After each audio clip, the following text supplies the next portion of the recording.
চট্টগ্রামে ভোর থেকে শুরু হওয়া ৪৮ ঘন্টার পরিবহন ধর্মঘটে ভোগান্তিতে যাত্রীরা। গণপরিবহন মালিক শ্রমিক ঐক্য পরিষদের ডাকা কর্মসূচির কারণে নগরীর রাস্তায় বাসসহ অন্যান্য যানবাহনের সংকট। চট্টগ্রামের বিভিন্ন উপজেলা, ৩ পার্বত্য জেলা ও কক্সবাজারগামী বাস চলাচল বন্ধ। হয়রানি বন্ধের দাবিতে এই কর্মসূচি বলে দাবি পরিবহন নেতাদের। এলো বেক্সিমকো বন্ড 15% মুনাফায় সর্বোচ্চ হারে সবার উপরে। ময়মনসিংহ থেকে চট্টগ্রামে এসেছেন মোহাম্মদ আফতাব। গন্তব্য বান্দরবান। ভোরে একেখান মোড়ে বাস না পেয়ে প্রথমে বহদ্দারহাট ও পরে শাহ আমানত ব্রিজ এলাকায় যান, কিন্তু বাস না পাওয়ায় পড়েছেন বিপাকে।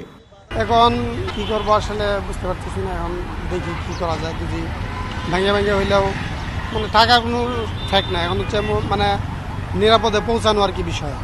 রোববার সকাল থেকে এমন অনেকেই বিভিন্ন গন্তব্যের উদ্দেশ্যে বের হয়ে পড়েছেন ভোগান্তিতে। একদিকে সপ্তাহের প্রথম কার্যদিবস, অন্যদিকে দীর্ঘ ছুটির পর খুলেছে শিক্ষা প্রতিষ্ঠান। চট্টগ্রাম নগরী ছাড়াও বিভিন্ন উপজেলা, ৩ পার্বত্য জেলা ও কক্সবাজারের বাস চলাচলও বন্ধ রয়েছে। গণপরিবহন সংকটে দুর্ভোগে যাত্রীরা। ধর্মঘট যেটা জানতাম না, এখন রাস্তায় বের হয়ে দেখি যে বাস কম, গাড়ি ঘোড়া কম। এখন আমরা অফিসে যাইতে প্রবলেম পড়ে গেছি। নাম্বার গাড়ি অ্যাভেলেবেল আসতো, এখানে আসে না, যে কোনো গাড়ি আসে না, খুব কম আসতেছে। বাঁশখালী কলেজে যাব আমি, বদ্দারহাট থেকে পর্যন্ত আসলাম, প্রায় 1 ঘন্টা চলে গেল। চুয়েট শিক্ষার্থীদের আন্দোলনের জেরে বাস পোড়ানোর প্রতিবাদ সহ 3 দফা দাবিতে 48 ঘন্টার বাস ধর্মঘটের ডাক দেয় বৃহত্তর চট্টগ্রাম গণপরিবহন মালিক শ্রমিক ঐক্য পরিষদ। তাদের অভিযোগ, আন্দোলনের নামে হয়রানিমূলক গ্রেপ্তারের শিকার পরিবহন সংশ্লিষ্টরা। চুয়েটে যে ঘটনাটা ঘটছে, ওইখানে একটা আবশ্যক কথাবার্তা হওয়ার পর আমাদের গাড়িগুলো ঘুরাই দিচ্ছে। আমরা এগুলো ক্ষতিপূরণ চাচ্ছি। পাশাপাশি যারা গাড়ি চলতে দিচ্ছে না, খাপ্তাই সড়কে নৈরাজ্য সৃষ্টি করছে, তাদের বিরুদ্ধে আইনি ব্যবস্থা গ্রহণ করার জন্য দাবি জানাচ্ছি।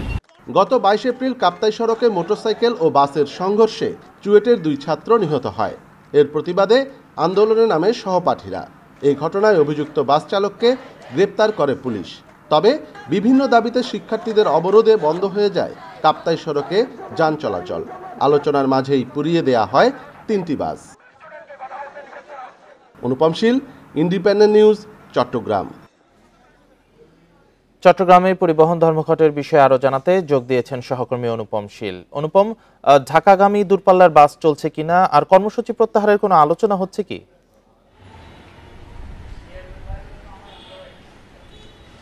মূলত যে ধর্মঘটটি সেটি চট্টগ্রাম জেলার সাথে যে বিভিন্ন উপজেলাগুলোর যে রুটগুলো আছে সেখানে, আর এর বাইরে 3 পার্বত্য জেলা এবং কক্সবাজারে যে রুটে যে বাসগুলো চলাচল করে সেখানেই চলছে। অর্থাৎ মোট এই 5টি জেলায় বা জেলা, অর্থাৎ এখানে চট্টগ্রাম জেলার ভেতরে এবং বাকি যে 4টি জেলা, এই মোট 5টি জেলার ভেতরে 120টি রুটে এই ধর্মঘট চলছে। কিন্তু এর বাইরে যে রুটগুলো আছে, বিশেষ করে চট্টগ্রাম থেকে নোয়াখালী, ফেনী, ঢাকা, কুমিল্লা বা উত্তরবঙ্গের দিকে, এই রুটগুলোতে কিন্তু অর্থাৎ বাস চলাচল স্বাভাবিকই আছে।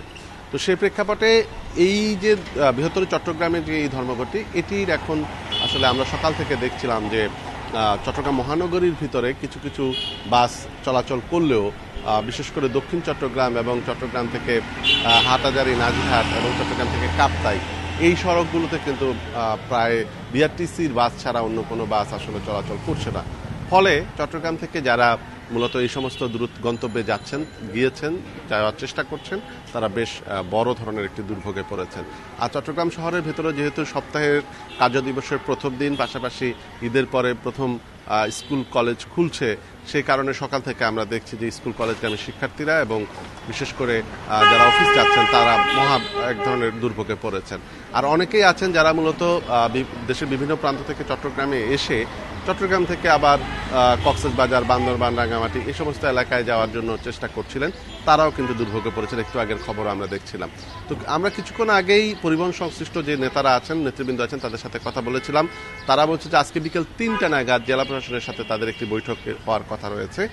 আমরা ধারণা করছি যে সেখানে হয়তো একটি সমাধান আসবে। তবে এই বৈঠকটি যদি 3টে না হয়ে আর একটু আগে করানো যেত, তাহলে কিন্তু মানুষের যে ভোগান্তি বা যে কষ্ট, সেটি অনেকটাই কমে আসতো বলে সংশ্লিষ্টরা মনে করছেন।